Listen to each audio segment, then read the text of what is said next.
Good day, students. I am Sir Emre, together with Sir RJ and Ma'am Eliza, and we are here to discuss the Topic 3, Quarter 4, Synthesizing Essential Information. So our most essential learning competencies: synthesize essential information found in various sources, and our enabling competencies are use information from several sources to create new ideas and create essential information found in various sources. And our core content is synthesizing essential information. Very much like the growing ripple, our thinking develops and expands as we read. We gather new knowledge, shape new ideas and opinions, and refine our thinking. Every new thought expands from the previous thought. As a result, we gain a better understanding. So in the process of synthesizing, a synthesis can form, first, a new understanding, something a reader has not considered before until reading the text. A deeper understanding, becoming more aware and appreciative of an idea after reading a text. And change understanding, thinking differently as a result of the text.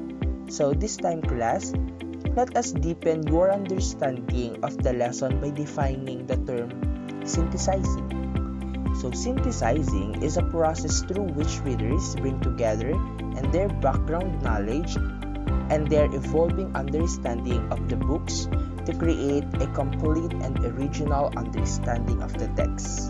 So readers synthesize information by combining facts from various sources to create an overall understanding of the materials. Okay, so to develop a deeper level of understanding, class, remember, we have 3 levels. The first one, readers combine their prior knowledge. Second, the new information from the reading, and fact learned from the conversation. Okay, class, remember this. When we say synthesizing, simply means combining.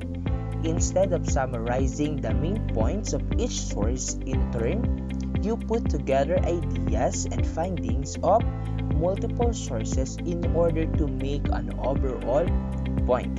Okay, take note of that. Now, let us define the difference between primary source and secondary source to be discussed by Sir RJ. Okay. The difference between primary source and secondary source. Primary source is an information that was created at the same time as an event or by a person directly involved in the event. So from the word primary, meaning first. So the person who directly involved the event or witnessed the event. So for example, my mother told me her experience when she gave birth to me. So on that example, I am the first person who got the information from my mother. So that's why I am my primary source. Next example, I shared to my best friend what I felt when I was bitten by a dog. So in this example, the information that I shared came from me. So meaning I am the primary source. So obviously, you as a sharer of that event is the primary source because you have a first-hand experience or you are directly involved in the event. Secondary source is an information from someone else or by a person not directly involved in the event. So from the word secondary, meaning the second person who got the information from the someone else, or a person not directly involved in the event. So for example, my teacher explained the heroism of Andres Bonifacio. So on that example, the teacher is not yet born during the time of Andres Bonifacio, because your teacher might just read it from the book or through careful research, but she is not directly involved in the life of Andres Bonifacio. Next example, I have read from a Facebook post shared by a netizen the real danger of every frontliner. So on that example, so you are not directly involved in the danger in the lives of frontliner. Strategies and ways to synthesize and create essential information from various sources. Synthesizing is not the same as summarizing. A summary restated the information in one or more sources without incorporating new insight or reaching new conclusion, while a synthesis draws on multiple sources to reach a broader conclusion. How is synthesis different from summarizing? Summary, share the key points from an individual source and then move on and summarize another source without adding and changing information. While synthesis, you need to combine the information from those multiple sources and add your own analysis. This means that each of your paragraph will include multiple sources as well as your own ideas and voice. Remember that synthesis is not a summary, but summary leads to synthesis. At the most basic level, this involves looking for similarities and differences between your sources.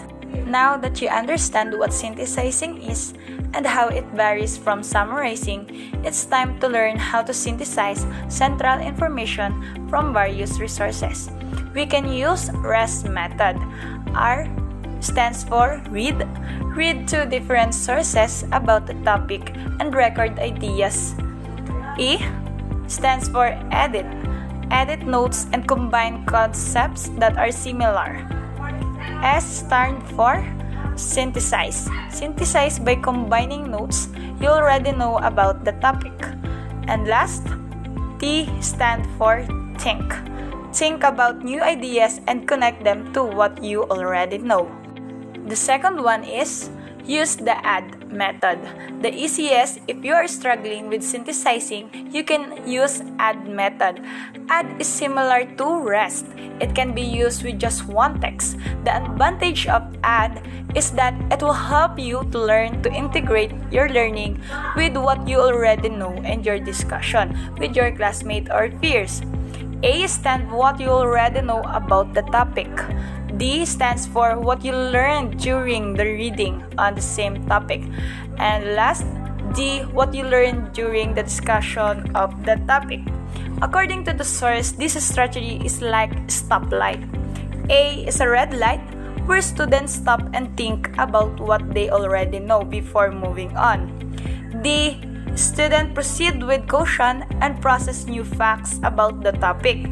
And D is a green light. It's a discussion when the student talks with peers and discuss what they have learned in the topic. Wrap strategy. So in say wrap, R stands for read, A stands for ask, and P stands for put.